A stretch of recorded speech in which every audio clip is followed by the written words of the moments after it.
You are listening to Parliament Matters, a Hansard Society production supported by the Joseph Rowntree Charitable Trust. Learn more at hansardsociety.org.uk/pm.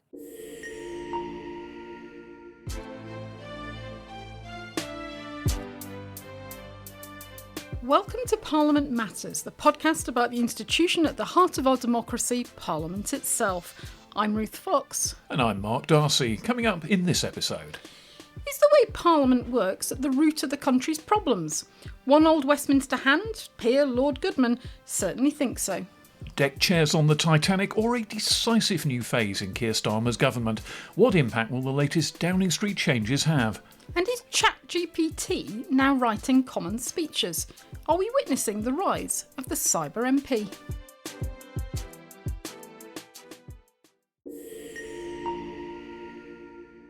But first, Ruth, let's talk about that Downing Street reshuffle, the creation of what begins to look like an embryonic Prime Minister's department right at the top of the government machine. It will have ramifications for Parliament, not least because its Chief Secretary, the former Chief Secretary to the Treasury, now Chief Secretary to the Prime Minister, a new post, is Darren Jones, who is a Member of Parliament who will be a presence in the Commons. Yeah, apparently he's got status as a Minister of State. So, as you say, he's going to be present in the Commons. He can be in and out of the tea rooms talking to colleagues. He can be questioned by MPs. He will be bound by the Ministerial Code. Bound by the Ministerial Code. Well, can he be questioned by MPs? This is going to be the question, I think, for Parliament. There is no Prime Minister's department. Prime Minister's questions is once a week, of course, but it's the Prime Minister who answers. So and it wouldn't be a very good innovation if they stopped having the Prime Minister answering some of them. That's an interesting point. Will he deputise for Keir Starmer at PMQs, or will that be Angela Rayner or not? We'll come on to that and the Angela Rayner situation. But as a Minister of State responsible for delivery, we're told, for delivery of the government promises, would, for example, he be taking part in questions at Cabinet Office, monthly questions, alongside people like Pat McFadden? There's an awful lot that's unclear about how this new role is going to work. Or is it actually, no, he is in effect a backroom boy now. He won't be on the front bench answering questions, doing the work of a minister traditionally. He'll be perhaps in the media more, perhaps as a sort of spokesperson, and which is a role he's taken on quite a bit over the course of the last year. But if he's a minister, he's got to be available for questioning by Parliament, especially as a minister in the Commons, and not just at the dispatch box in the chamber. Potentially he could be an almost semi-permanent hostile witness at several dozen different select committees. Yeah, it's not hard to imagine a number of select committees that have got their eye on that. Oh, yeah. Of course, this is the difference. We've talked in the past about the role of the National Security Advisor, Jonathan Powell, or Pole, I'm not quite sure how it's pronounced these days. But he's, of course, in Keir Starmer's Downing Street as an advisor on foreign policy and national security, but he's not accountable to Parliament because he's effectively a civil servant come special advisor, and the government are keeping him away from scrutiny by Commons committees. But as you say, because Darren Jones is an MP, that's going to be much tougher.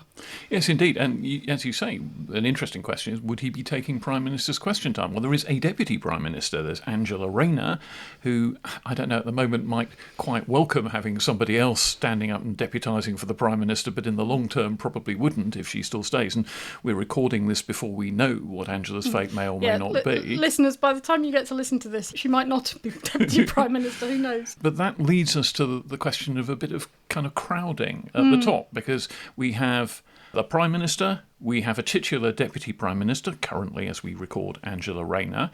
We have a de facto Deputy Prime Minister in the shape of Pat McFadden, the Chancellor of the Duchy of Lancaster. We now have a Chief Secretary to the Prime Minister in the shape of Darren Jones.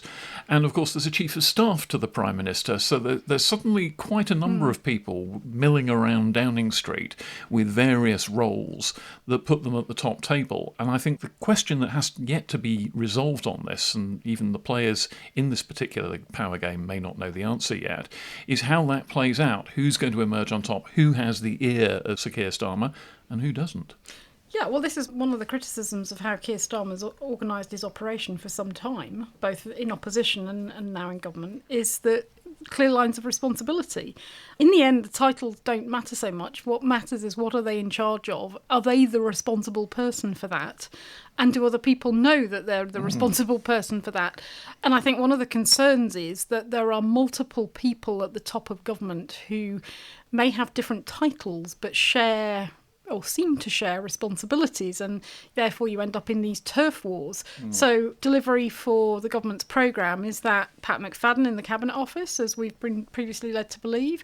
Is it the Chief of Staff, or is it now Darren Jones? Or is Darren Jones going to take responsibility for delivering on, the top 5 or 6 most difficult problems that perhaps are going to be sort of extracted almost from government departments like the Home Office and Justice and Education and so on, take those problems out, place them in Downing Street and have a SWAT team on them to try and progress chase and try and get implementation and delivery on a much quicker timetable than the government departments have managed operating in normal circumstances. So we will have to see. I mean, I don't know, do you think having somebody in Downing Street in this, whatever the role pans out to be, it's an advantage them being in Parliament as an MP, or is this just a hugely burdensome responsibility for somebody who's already got an awful lot of other responsibilities as an there are MP? a couple of things that Darren Jones does bring to the table. One, as you say, he is in Parliament. He can go into the Commons tea room and be directly in touch with the concerns of the parliamentary troops in the tea room. Well, that brings in another question then, Mark. How does this role dovetail with the parliamentary private secretaries? Well, indeed. Because Keir Starmer's got 2 of them. And that's what they're supposed to be doing. Oh, and that's supposed to be what they're doing. And I think before the summer recess, when we had the developments on the welfare vote and the big rebellion on that, one of our critiques was that the Prime Minister's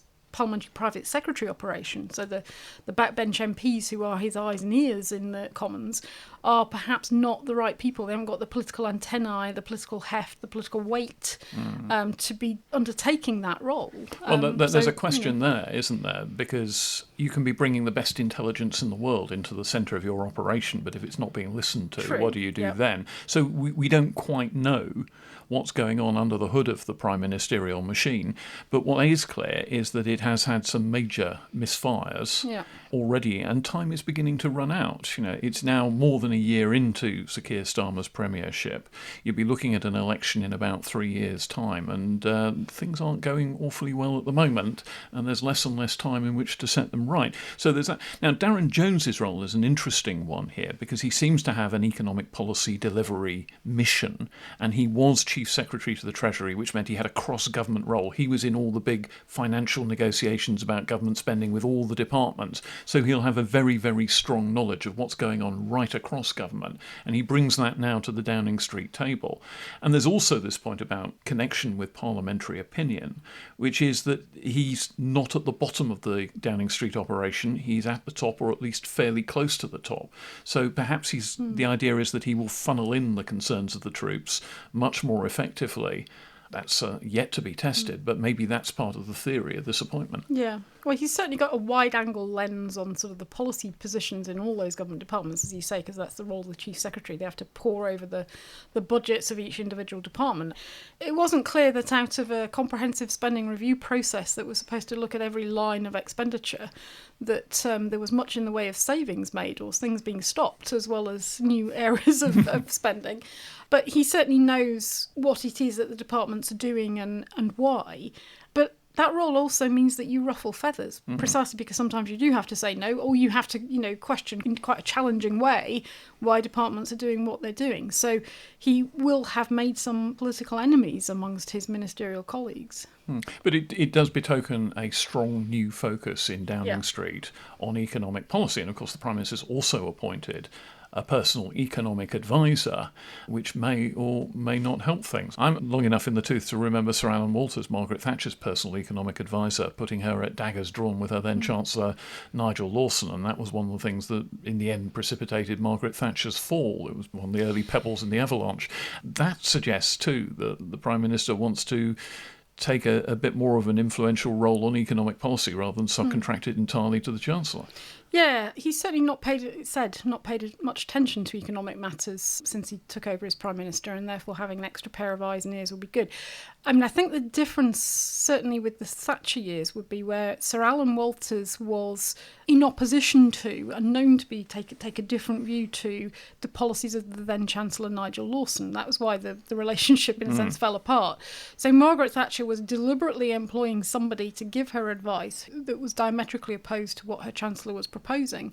And I think it was through Sir Alan Walters that she discovered that we'd been shadowing the Deutschmark. And she hadn't been told about it. She hadn't been told about it, and, all hell broke loose. My impression is that the economic advisor that Keir Starmer's taken on, also a parliamentarian, I think she's in the House of Lords, Minouche Shafik, recently back from Columbia University, where she had a pretty torrid time dealing with the Gaza question and the relationship between Jewish and Palestinian students on the Columbia University campus in New York. But she's also previously been on the Bank of England. She was, I think, permanent secretary at the Department for International Development.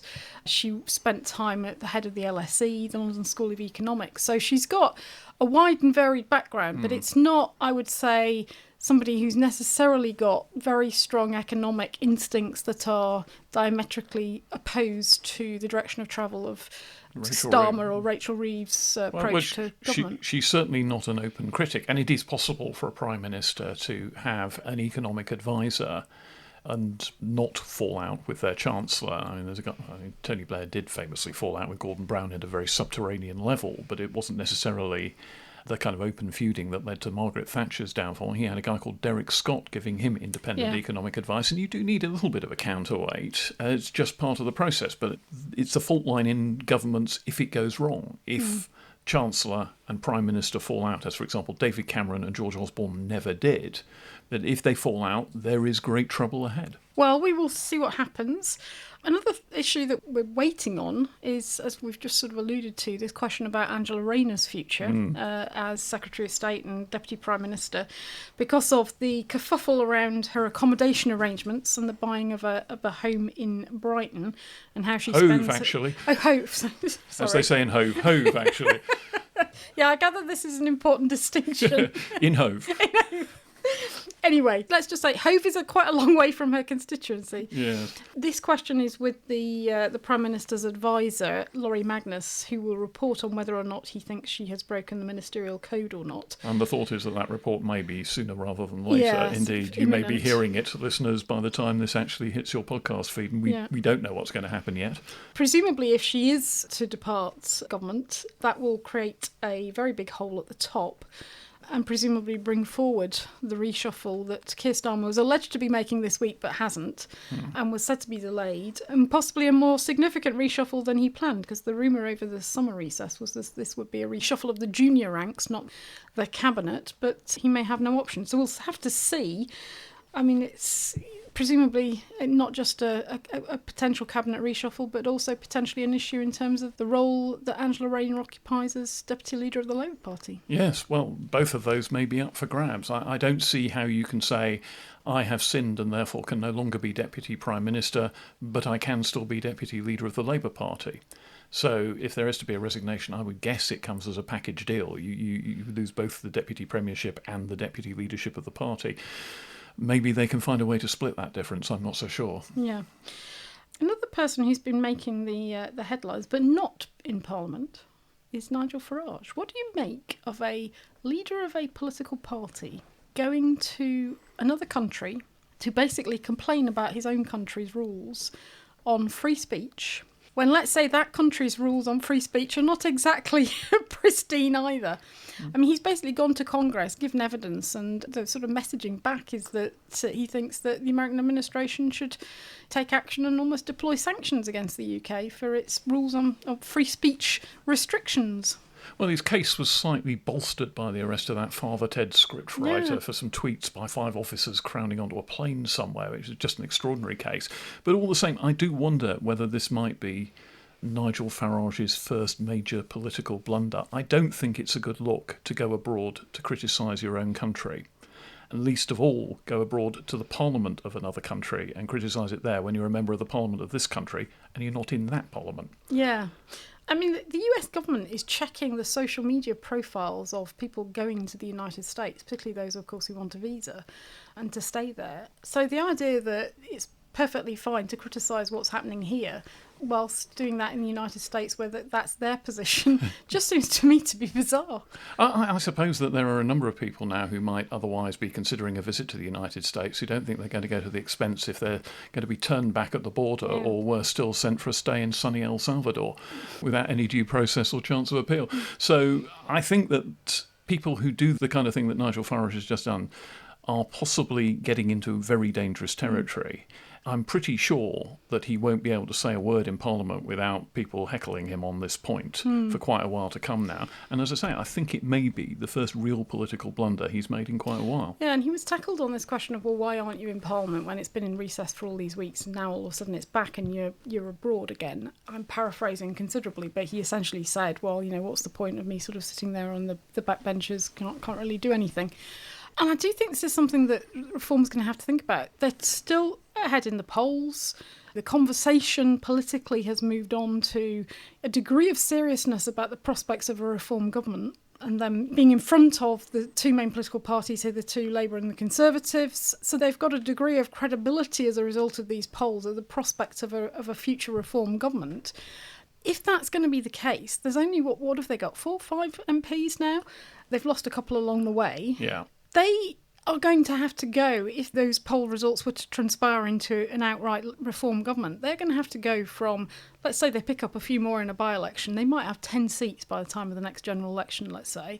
They're going to have to go from that to 350 plus seats in the next Parliament. And with enough people to staff an actual government. Yeah, and they are going to have to know how to operate in the House of Commons. So even if you feel that sitting on the back benches or sitting in the chamber or whatever, it feels like a bit of a waste of time, actually they do need to invest some time and effort into learning more about how the House works, the procedures, levers that they need to pull to get things to happen. And even if they are not directly involved in the legislative scrutiny process on committees and so on, they need to see how it works. Yeah, absolutely. I mean, Richard Tice, the Deputy Leader, is the one who seems to be doing most of the parliamentary heavy lifting on the Reform benches at the moment, and he's quite present in the chamber. He asks a lot of questions, he makes a lot of speeches and interventions, but it can't be done by one person alone. No. And if you're only starting off with, a famous 5 MPs, to some extent, they've all got to do their share of the legwork. So a wave of future Reform MPs has someone to look to, for an example. Presumably they might pick up a few Conservative defectors and ex-MPs along the way, maybe even some Labour ex-MPs, and people who know how to operate the system to some degree. But it is a point they need to take seriously. If they're going to be the government, they've got to know how to operate Parliament. And at the moment, I don't think they've got enough. No. Another development on the party side in affecting Parliament is that Zach Polanski won the Green Party leadership election. And this is interesting because although the Green Party's grown in size, in previous parliaments, of course, it was the lone ranger of Caroline Lucas. They've now got 4 MPs, very active in the Commons. But their leadership election has taken the leadership out of Parliament, and you've got Zach Polanski on the outside, who's now going to be the big influential voice in terms of Green politics. Maybe in some senses it's an advantage for an insurgent political party looking to make a much bigger breakthrough in its Commons representation, not to have a leader in the Commons who can be out there doing out of Commons campaigning stuff much more often and not tied down to all the duties that you have in the House of Commons. But it's also potentially a weakness because it's a fault line, because the people he beat, it was a ticket of Ellie Chowns and Adrian Ramsey, sitting Green MPs, who are still there in the Commons, who are his team there, capable of getting headlines, hopefully for them at any rate, from the Commons. And you do wonder how someone who is planning to run to the left of Labour is going to influence their prospects of holding Conservative-facing parliamentary seats. Yeah. And that question of how do they maintain the communications and line up their policies and their answers to an approach to things, particularly when the MPs are going to be asked for sort of instant reactions to things. Yes.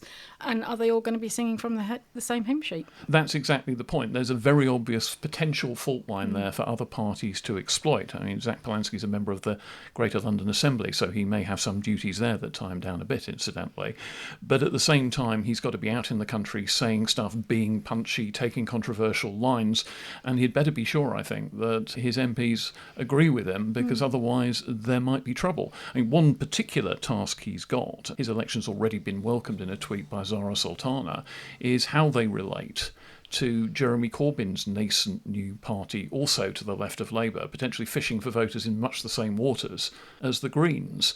Zara Sultana has been saying, I hope we can have a good working relationship, or words to that effect. Have they actually got their party off the ground yet? Well, I've seen the launch tweets, but I mean, they seem to be still arguing over. It hasn't got names an outright title yet, and it all seems to be going a bit slowly. I mean, once upon a time you had a launch and there'd be a party and a logo, and it all seems to be going much more gradually than that. But maybe they just do things differently in this party. Yeah, maybe I think they were going to hold a conference, weren't they? Maybe the plan is for the attendees at that conference to give voice to their thoughts on what the party's name should be. Maybe there'll be a breakout group with crayons that do a logo or something. I don't know, but I mean, they are doubtless a serious threat to Labour on its left.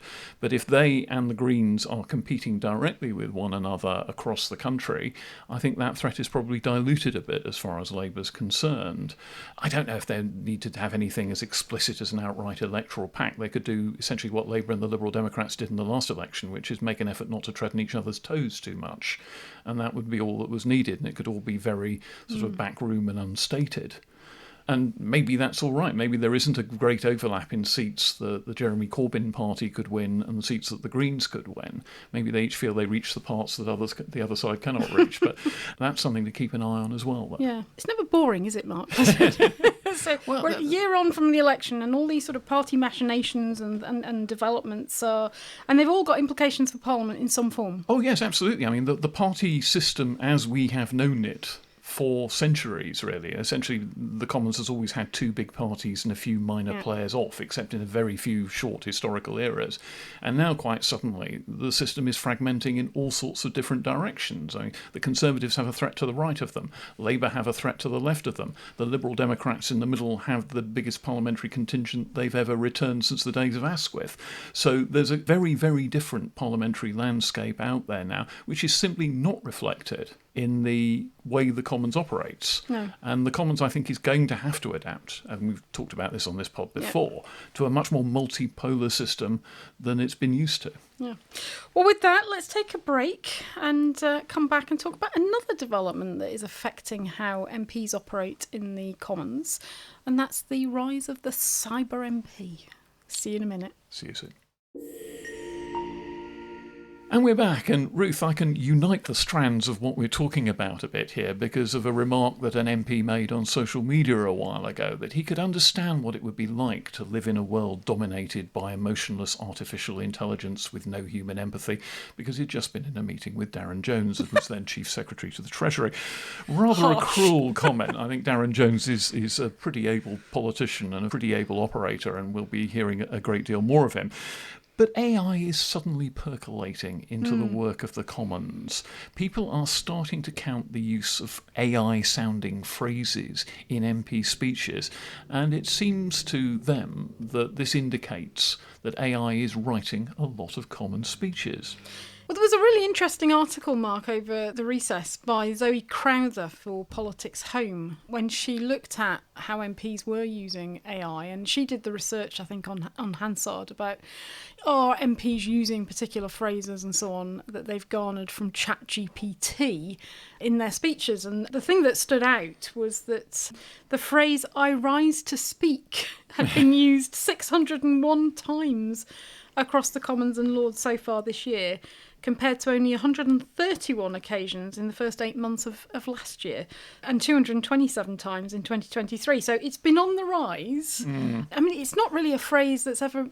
Well, I can't say it's not been used in the House of Commons before, but it's not a phrase commonly used. It strikes me as a bit of an Americanism, actually. Yeah. It's the kind of thing I can remember characters saying in The West Wing and things like that. I rise to speak about this. Yeah. I suspect that that's maybe where ChatGPT's got it from, is that this pops up an awful lot more in maybe congressional speeches and speeches in other American political bodies than it pops up in Britain. But now the idiom's crossed the Atlantic. Be afraid. But there may also be, of course, a degree of socialisation in this, precisely because there are so many new MPs. If they've seen some of their colleagues using it, they may themselves use it. Yeah. So it may not entirely be AI. It might be natural imitation. But there's an interesting sort of broader debate about whether AI should be used by MPs more generally. So also during recess, we saw that the Labour MP Mark Sewards launched an AI version of himself, sort of chatbot MP, I think, to answer questions from his constituents. He had to adjust it along the way, I think, a few weeks after launch to put some more safeguards in, because it was saying some rather unwise things about policy positions that he may or may not have held.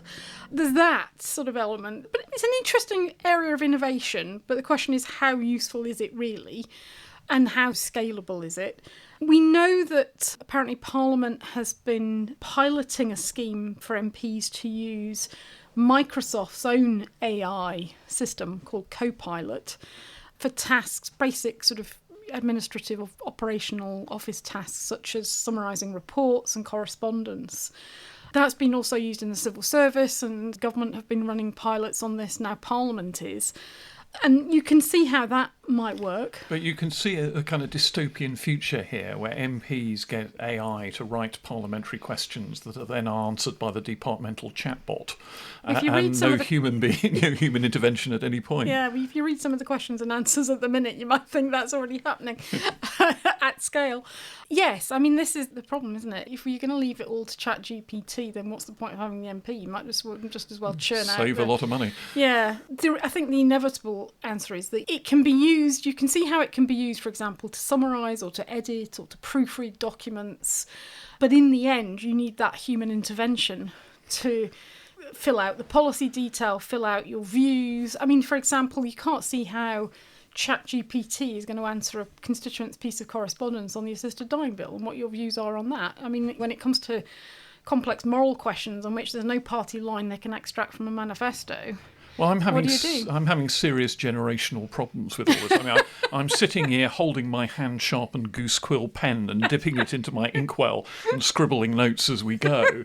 I really do struggle with the world of ChatGPT and AI interventions and this idea that, in a sense, you get to a point where the human being is barely involved at any stage of the process anymore because everyone's got their own little bots operating away on all sides of the political spectrum. Well, we've experimented here a bit. I mean, just out of interest, really, because we're not quite as down in the wall as you are, Mark. We're trying to engage with these new innovations. For example, I have put in the transcript of podcast episodes and asked it to draft podcast show notes just to see what it pumps out. And let's just say sometimes it's not listening to the same podcast episode I've been listening to. We also, for a bit of a laugh, we fed in some information from our annual report about our finances and said, can you pump out a report that we could deliver to our annual general meeting about our financial situation? Must just fly by at the Hansard offices. And this is how we live. Let's just say, I don't know which charity it was looking at for its finances, but it wasn't ours. But that just demonstrates the limits at this point of it can be quite good if you put into it a paragraph where, I don't know, I've done a lengthy paragraph and a few extra sentences and it's just too long and it's not pithy enough. You ask it to edit it, redraft it for clarity and so on, and to be more succinct. And it does quite a good job of that. And you can think, oh yeah, that's quite neat, and you can play around with it. But you ask it to do something from scratch that involved any research, and I would have real worries about it, its reliability and its accuracy. Well, you do wonder. I once talked to an academic who discovered that a student had been using AI to draft their essays when the essay that was submitted included a reference to a paper by this self-same academic that he hadn't actually written. Yes. And that had just been purely invented by the system. And that's actually quite an advanced mistake to make. Yeah.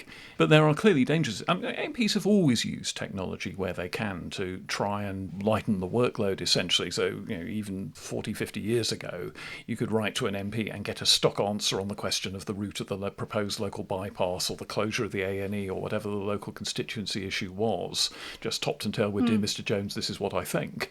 Yours sincerely, your honourable member. And that was perfectly normal and reasonable. But if you were to start just engaging with your constituents through an AI and trusting the AI to do the thinking for you, that way madness lies. Yeah. I don't know if anybody's actually going that far, I should say. I rather doubt it. But, I mean, certainly there is an issue clearly about, as you say, constituency workloads and the sheer size of, you can't really call it a postbag anymore because it's mainly an inbox. It's a post lorry, but... But there's, a huge amount of volume of correspondence coming in. And of course, no matter how generic the incoming email or letter may be, the constituent, they don't want a template generic response. They want a personalised answer. They may not necessarily get it, but they would want it. Yeah, and I think certainly what you hear is that they want it quickly. They expect it to be a fairly rapid response.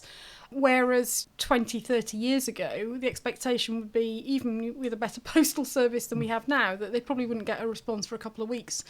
Expectations about speed and responsiveness have changed, as well as the volume. And remember, we are all, when we engage with our MPs, we're all using technology. I mean, one of the reasons they've got this huge workload problem is that it's basically clickocracy. Everybody taps on the send this letter in, this campaign mailing in from this latest campaign group to my MP.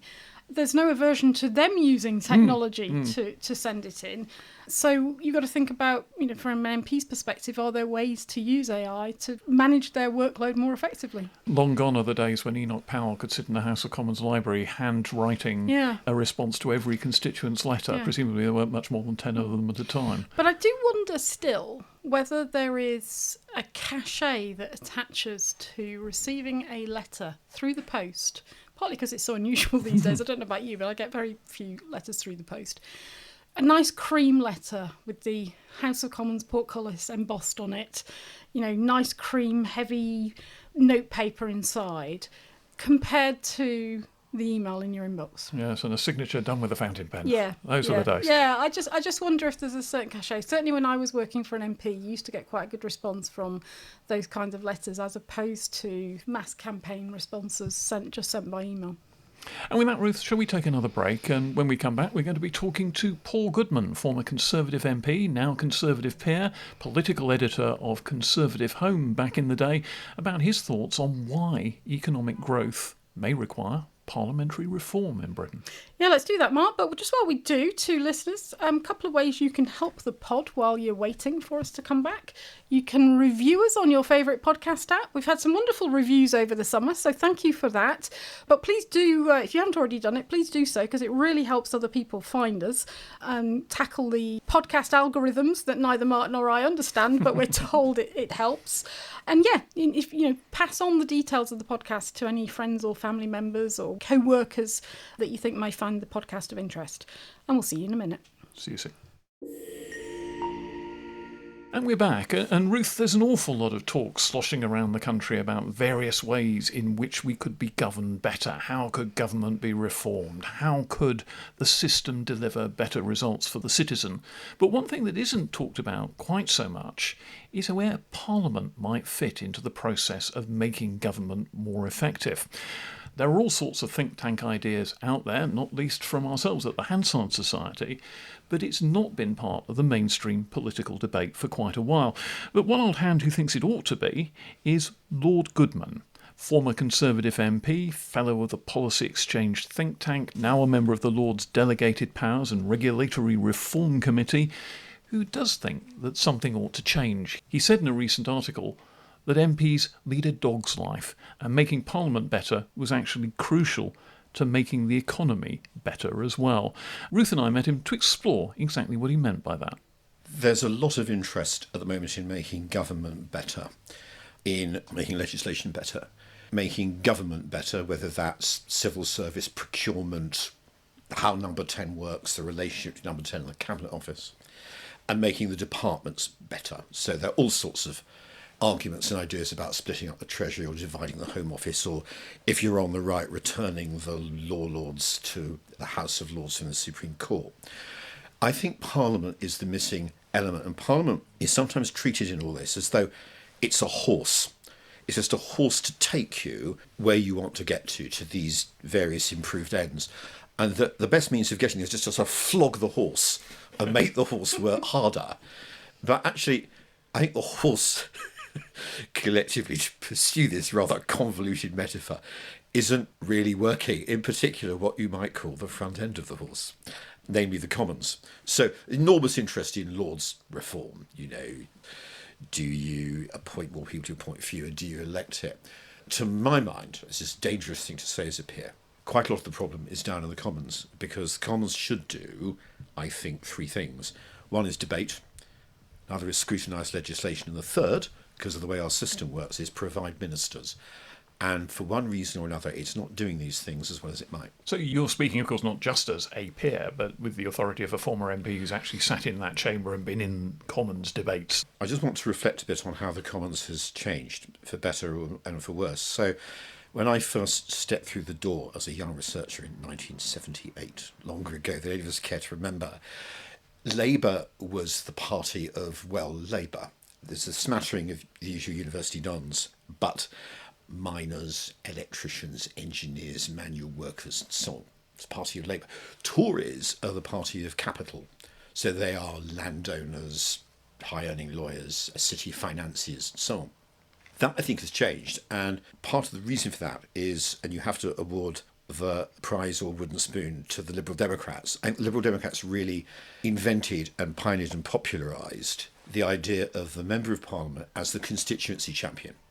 You know, a Member of Parliament would stand up for you in your seat, and no issue would be too trivial for the Member of Parliament to deal with, whether it's a broken paving stone or an overhanging tree branch or your own personal problems. I think by and large voters quite like the idea of their MP as the local champion. But though that's great for your locality, I think that's collectively a problem for the country. And good constituency champions are not necessarily diligent scrutineers of legislation or energetic ministers.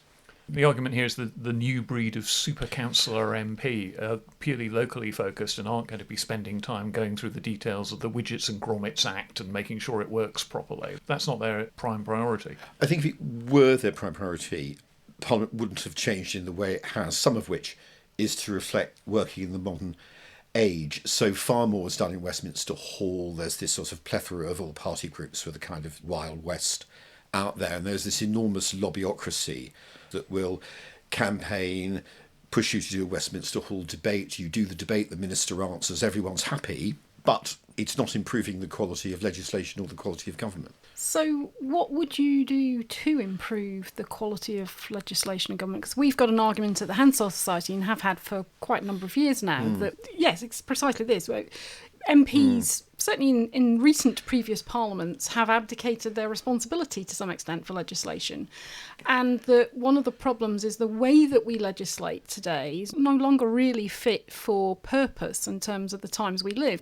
It's too slow in terms of primary legislation. Parliament slows things down. Government wants to go quickly, but Parliament slows things down because scrutiny requires time and oxygen to be done well. And on the other hand, the bit that does go quickly, the regulations, are completely unscrutinised to a very large extent, particularly by the Commons, not by the Lords. And that's creating both a scrutiny problem but also a democratic deficit because the Lords is picking up too much of the legislative burden. But part of the difficulty is, as I understand it, the solution to the problem is not in the hands of the government. I mean, the government can deal with its own problems, it can divide departments up, it can produce legislation, but Parliament itself has got to be happy with the changes that you propose. So, you've got to put that right out on the table at the start. And I think there's got to be a sort of trade-off between the government's got to have a programme. It should, in the ideal world that doesn't exist, do fewer bills better. I'm in favour of a kind of trade-off whereby you'd have fewer and better bills, but the scrutiny would be a bit more exacting. So I think there's a certain amount to be said for more pre-legislative scrutiny and all that.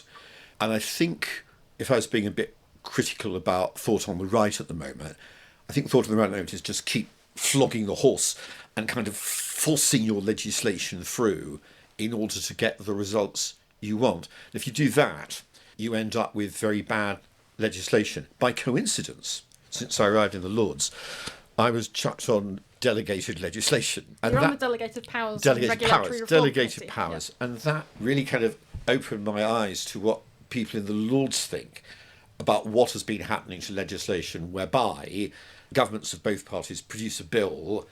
It's what government calls a framework legislation, or we call skeleton legislation. Yeah.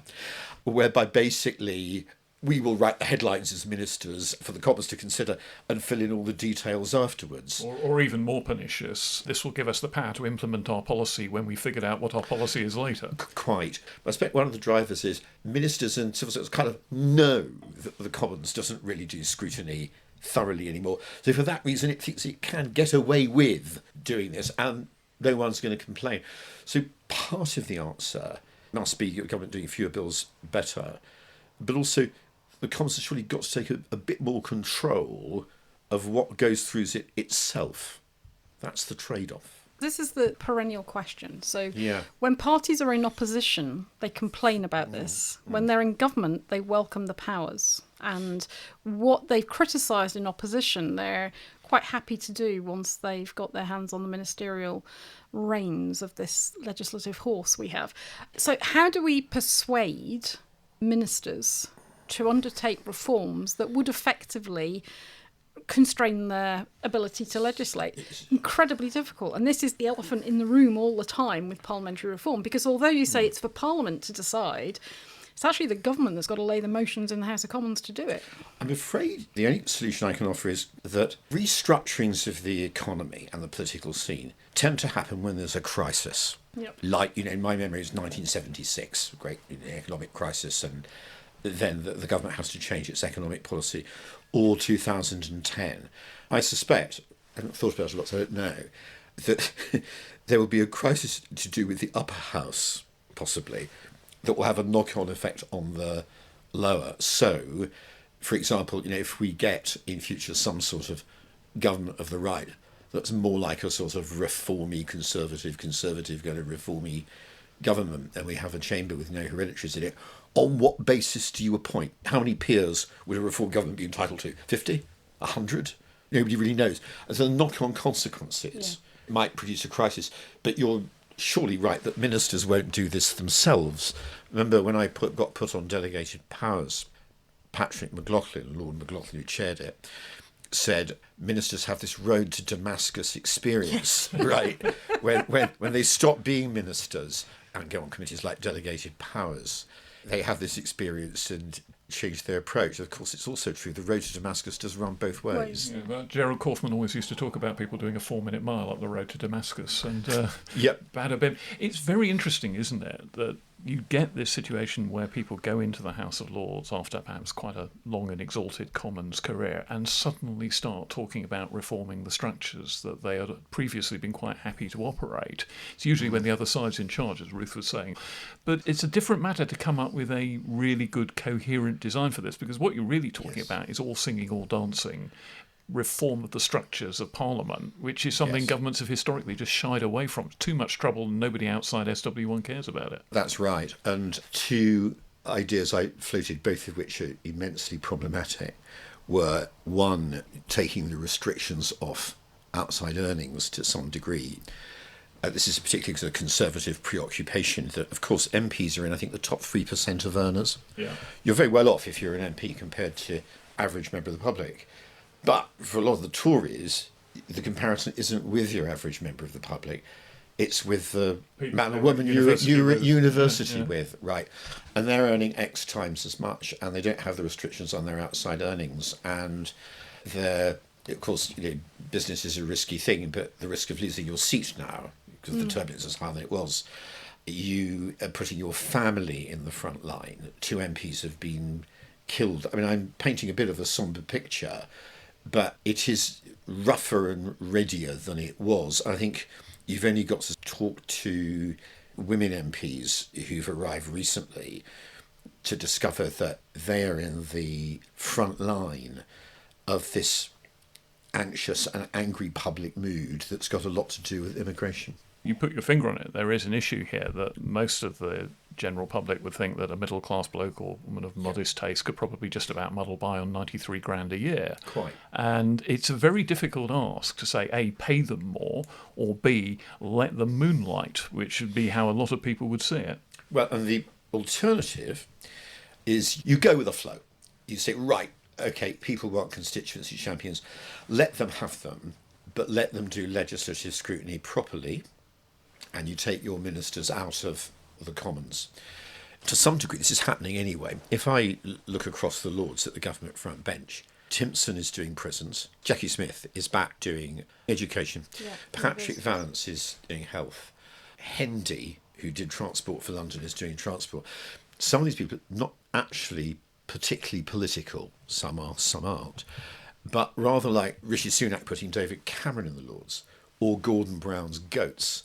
There's already all the talents. All the talents. There's a bit of a tendency now to put ministers in the Lords who are not just add-ons to the Commons ministers, but actually contributing something in their own right. Problem with that is you have, at least arguably, a democratic deficit. I think that's one of the things, isn't it? If you start taking large numbers of ministers essentially out of the House of Commons, the House of Commons becomes a much less happening place. It does. And the second issue is that you're sometimes asking people who haven't evolved in a political environment to start functioning as politicians in a way that they're just not used to. And there is a bit of a track record of people who've been brought in as technocrats, rather crashing and burning in government.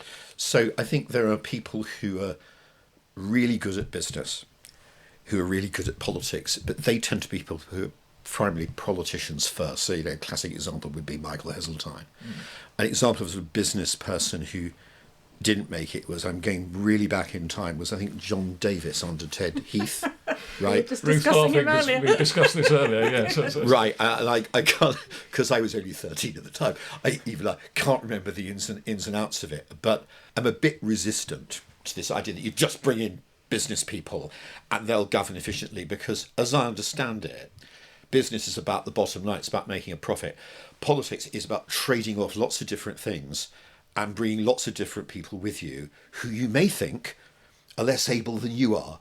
And, top people don't always necessarily have the patience to deal with people who they think are less gifted than they are. Well, just going back to the John Davis analogy for our listeners. So we were looking this up before you came, Paul, because Mark mentioned him, and he'd been Secretary of State for Trade and Industry 1970 to 72. Yes. So it predates me, under Ted Heath. But he'd been boss of the CBI, Confederation of British Industry.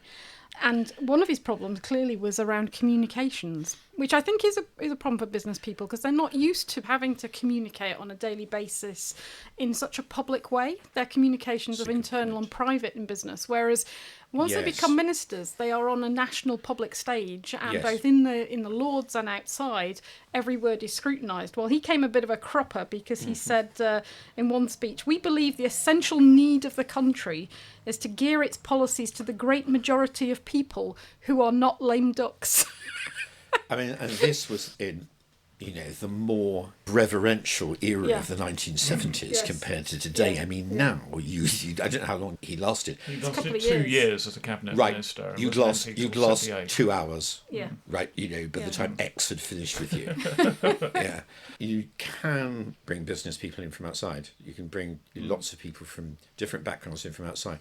But they have to adapt to the constraints like ducks to water. And it's a lot more attractive, presumably, for business people to be brought into a party that's in government. I'm thinking back to Archie Norman, who came in I think, in 2001, under William Hague, and lasted a single term. It struck me, beginning to get quite good at politics when he decided to leave and go out and make oodles more money outside.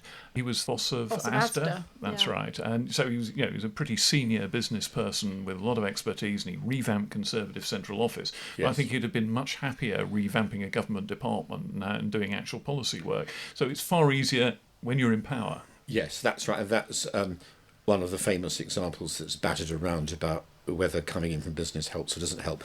But I think in the situation we're talking about, we're really thinking about government and people coming in from outside. So I've proposed 2 possible avenues to go down, but they're both difficult. Nothing in this is easy.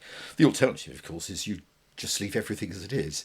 But I don't think that's working very well. No. Is there a way of getting the existing crop of members of Parliament to do more legislative work, to focus more on the business of lawmaking, which is initially what they were supposed to be doing in Parliament, than they do at the moment? Suppose you'd have to start off by, there's got to be sort of a couple of key committees or groups who get a debate going. And then the MPs have got to pile in. But I think there are a lot of disincentives to doing this. Disincentive number 1 is just the sheer pressure of holding your seat. The pressures to hold your seat now are greater than ever because more seats are marginal. There are no such seats. There are no such seats anymore. So there's that. And then there's the sheer hamster wheel stuff, not having time to think. And as an example of the hamster wheel stuff, I mean, like, how many WhatsApp groups are you on? About half a dozen, probably. Right. I mean, much of my life is spent looking at or try to responding avoid to, it, to be honest. or trying to avoid WhatsApp groups. Yeah. And an enormous amount of politicians' time is spent dealing with stuff in WhatsApp groups, some of which is necessary, but all of which is taking time from something else. So the disincentives to just stand back from the action and think, what could we do to improve legislative scrutiny? The problems, the obstacles to doing that are considerable. Well, also, not least, of course, the criticism that's come from the government and the whips. I mean, the implications of the recent welfare vote where Labour MPs lost the whip, and the message was put out that it was not their role to be seeking to publicly criticise the government and seek to amend legislation, that they should be doing it through private discussions with ministers. And then once it hits the Commons, it's a kind of shut up time, which is really not the Interesting to trace approach. the history of this taking the whip away. I'm trying to remember where this really got going, because it happened under John Major. Oh yes, there were the whipless wonders after the great Maastricht Treaty rebellion. But Theresa Gorman and people like that. More and more, I think the executive does regard MPs as there simply to help get the stuff through. I remember, when I was editing Con Home, we did a count of Conservative MPs, and we worked out more were on the payroll than on the back benches. If by the payroll you counted vice chair and deputy chair of the party, and of course, was it Gordon Brown's invention of the trade ambassadors? Trade ambassadors, forestry envoys, all that, right? All these quasi-governmental posts. Precisely, and the deal is, we will give you this if you vote the line. So actually, there were remarkably few people left who were backbenchers. So actually, parliamentary body was dividing between the perpetual front bench, or people who are on it, and the rebels. Yeah, the perpetual rebels. The often perpetual as well. rebels. Yeah. All these questions of parliamentary discipline and parliamentary organisation just suggest that Parliament has progressively become less and less effective at its basic function of holding government to account and going through the detail of proposed laws. And no one really has come up with a convincing way of making it better at those core functions. Well, some of us have, but they just don't adopt them. Present company accepted, I was going to say. We try. I mean, the Constitution Unit ourselves, the Hansard Society, the Institute for Government, we've all got ideas and proposals, but it's how you convince essentially the powers that be, which ultimately in the Commons and the ministers, to adopt them. I'm back to thinking that the only circumstances in which one gets a major recalibration is a crisis. Yep. So you have to wait for the crisis. Right. Never let a good crisis go to waste. Good old-fashioned Marxists. Might not be far away, yeah. How do you see that unfolding then? Let's suppose there is a crisis. Are people just wandering around in circles, wibbling to themselves, or does someone suddenly pull from their inner pocket a blueprint with the imprimatur of the Hansard Society and the Constitution Unit and all these other people? This is what we've got to do to do things better. You can't see what the crisis looks like until it happens, but I suspect it's got something to do with the relationship between the Commons and the Lords, because the first thing everyone talks about is not Commons reform, it's Lords reform. And we are in the process of Lords reform, if you like to call it, kicking out the hereditaries reform, because it does open, whatever you think of it, a whole series of other questions about what the Lords would look like. So I'm not really giving you much of an answer, but I suspect what happens in the one chamber will eventually have a knock-on effect on the other. I must say, though, to me, they're not getting to grips with the central issue, which is the performance of the Commons. Obviously, I'm biased as a Conservative peer, but I don't think the minds of Team Starmer are really very much on the Lords. I suspect they look at it as a political boon for the Labour Party to say we're kicking out the hereditaries. But there are consequences, whether you think it's a good or a bad thing. And the consequences, other than the bishops, you have a largely appointed chamber, which raises the question of whether that's good enough, what new parties that arrive on the scene are entitled to, what a reform entitled to. If the Gaza independents win, how many have they got now, 4 or 5? Yeah. If they win 12, are they entitled to peerages? All this does have a sort of knock-on. And the composition of the Lords is then something that is a constant irritant because the numbers keep going up as the political system changes its balance. I mean, as you say, if reform come in, will reform want to appoint several hundred peers as a government? Well, the government, as I'm saying, has now got its sort of next stage of plan for the Lords is that there will be a committee that will sit down and work out how to reduce the numbers. And criterion number 1 is age. Criteria number 2, I understand, is something called making a meaningful contribution. Aha! Who is to decide who doesn't make a meaningful contribution? What is a meaningful contribution? So I'm not sure you're going to get agreement on this committee. I wonder if really Downing Street are that bothered about it. They've got enough on their plate. I do wonder if there's just a total disdain for this kind of issue at the heart of government. They're getting on with their programme, they're fighting their internal battles, and the last thing they want to do is get immersed in twiddly constitutionalism. Yeah, but for as long as I can remember, Lords reform and parliamentary reform, they've always, as you well know, always been more about the politics of the day than the platonic ideal of what to do. And they've nearly always been preoccupied with the composition of what the chamber should look like rather than what it should actually do. And I remember all this from the days when I was an MP and we were voting under Labour for Labour's proposals for an elected chamber. I have to put my hand and say I always voted against any proposal to elect the Lords. I've done, I think, many foolish things in my time, but not that. Because I think once you start that, you get into immensely difficult relationship territory between the two. Yeah. The question, I think, is it likely that there is going to be a second bill on Lords reform in this Parliament? History would suggest no. And as you say, this ability to agree a consensus around what issues like participation levels in the Lords and whose participation levels are sufficient and whose not, and whether or not they should therefore stay is just really very, very I imagine complicated. that there'll be something in the manifesto, and the more trouble the government's in, the more radical it will be. And that's not necessarily a bad thing, but I fear the trade-off of it being radical and being thought through is not going to be a good trade-off. No. But going back to this question of we're going to have to wait for a crisis, the other factor that I think comes into play is that precisely the volatility of the electorate, that I think a lot of Labour MPs know that their chances are they're only here for one term and they want to make a difference. Yes. And my sense is quite a lot of them are incredibly frustrated with how the system is working and the bureaucracy of the state and government responsiveness. I mean, the Labour MP Josh Simons was a relatively new MP, used to be director, I think, of is it Labour Together? This sort of the internal Labour think tank. He was writing in the FT this week about the sclerotic nature of the state and the frustration that lots of Labour MPs have with it, getting things done. And I think if they can turn their eyes to the fact that part of this does lie in Parliament, in actually democratic control of things like the regulators and some of these bodies that are creeping into legislation and powers sort of being distilled away from Parliament to external bodies, if they can sort of focus more on that, there's a possibility that within this Parliament you might get a bit more of a grip. But whether or not there'll be a consensus around how you then reform the House of Commons to make it more effective. I am vaguely aware that there's this kind of Labour pro-growth group that kind of wants to get on with it. But in order to get on with it, you do have to think quite carefully about what the kind of role of an MP is. And actually, part of the answer to all this is in the hands of the parties themselves.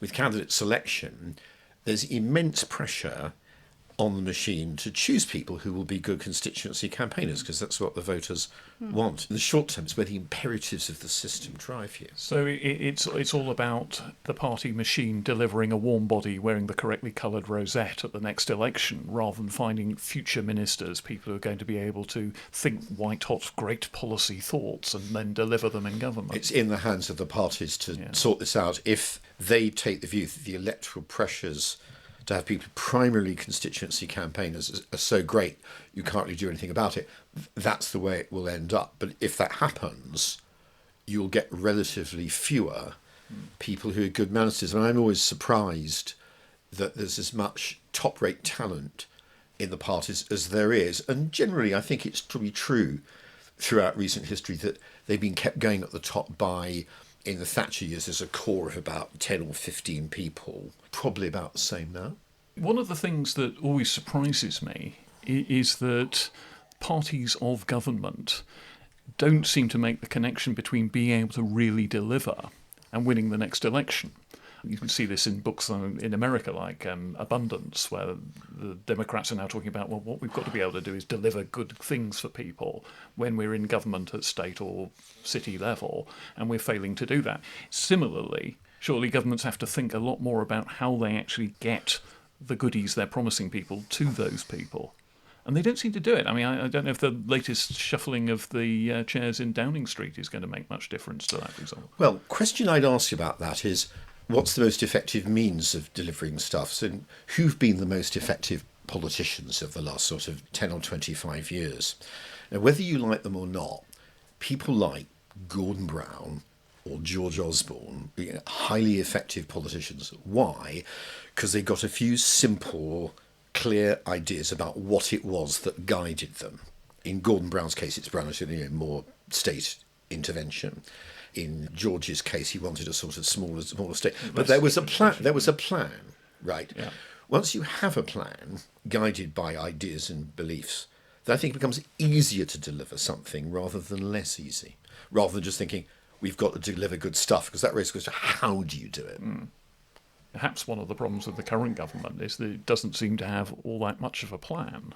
I'm sorry, that's a very low-ball question to put to a Conservative peer, I've got to say. It's the lowest one.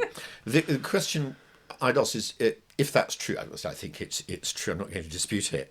I'm still puzzled about why nobody really seemed to spot this before the election happened. Maybe voters and the media classes were just so angry with the Conservatives they really didn't want to think about it.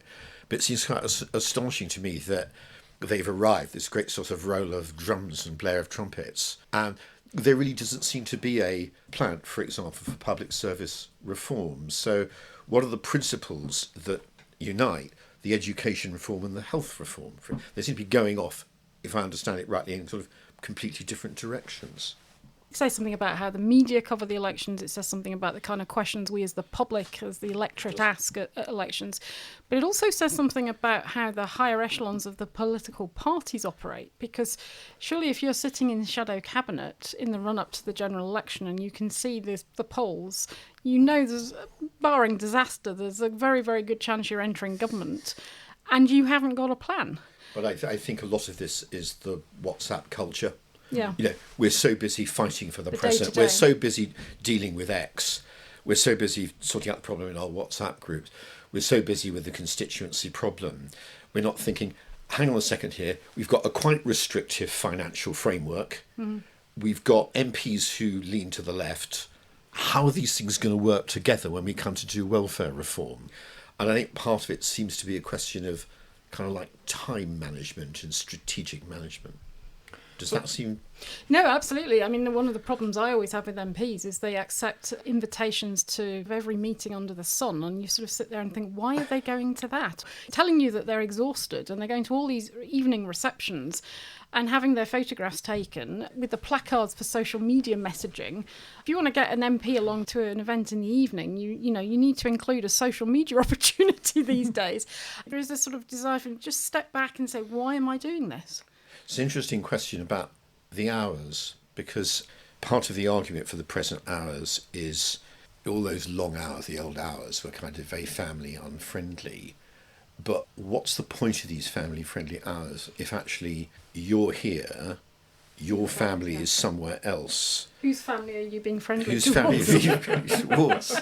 But you're out in the evening at all these receptions, so it's kind of like you're not getting your downtime anyway. It takes me back to that conversation, Mark, that we had with Simon Hart, the former Conservative chief whip, who produced his memoirs, and he was picking up this issue about what is it that gets people into politics? How do you get the right people in as MPs to be those future ministers and legislative scrutineers? But how do you get them to feel that at the end of their period in office, they've had a fulfilling experience? We can talk about money, we can talk about time, all of these issues come into play. Mm-hmm. But one of the things that was interesting that came out of that conversation, as I recall, Mark, was that he talked about the fact that we need candidates who are resilient. That actually quite a lot of the MPs that come through, they have quite high expectations about what they're going to be able to achieve. Mm-hmm. And actually events or, whatever's happening in government can completely scupper it. And they find that at the end of the day, what they've been trying to achieve, maybe it's a bill or it's a change in policy, doesn't happen. and not as a result of anything they've done, but as a result of background, context and circumstances. And how do you get them to be more resilient? And that one of the reasons they get so many problems with MPs who sort of in their evening hours go off and do silly things, as he talks about in his memoirs, is disappointment and a sense of which this political career is not particularly fulfilling, on being on this hamster wheel of meetings and events and social media. There are two things. The first is you can't control time and tide. I mean, your party may suddenly go out of government, or you may suddenly be moved because someone dies or resigns or whatever, all that.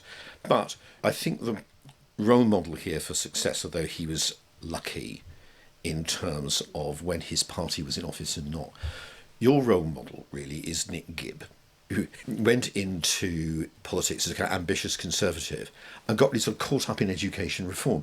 He just made education reform his life's business and has taken it immensely seriously and really, really dedicated to the subject. That's what you have to look for, I think, in potential candidates, as well as good local representatives. It's people who really want to do stuff and will, taking your point about resilience, who will keep going. Well, there's plenty of food for thought there, Paul Goodman. I'm not sure any of us have come to a solution that is actually likely to be adopted, even though, as Ruth was saying, we've got plenty of policy ideas here at the Hansard Society. But thanks very much indeed for joining us on Parliament Matters. Well, that was great, Paul. Thanks very much. And listeners, hope you enjoyed that. We'll be picking up those themes in future episodes of the podcast, no doubt. Just to let you know, we will be back next week, a day later than normal in your podcast feed. We'll be launching the next episode on Saturday, not Friday as normal, and that's because it's second reading of the Assisted Dying Bill in the House of Lords. So we will be back to tackle and pick apart what happens in the House of Lords. It could be a very long evening. There are over nearly 200 speakers listed to take part in that debate, and we'll be joined, all being well, by our new procedural guru, Sir David Beamish. Yes, it could go on late into the night. There may or may not be a vote. It's even within the bounds of procedural possibility, at least, that the bill could be thrown out by their lordships. And we'll be there to report on whatever happens, and it should be with you next Saturday. See you then. Bye-bye. Parliament Matters is produced by the Hansard Society and supported by the Joseph Rowntree Charitable Trust. For more information, visit hansardsociety.org.uk/pm or find us on social media at Hansard Society.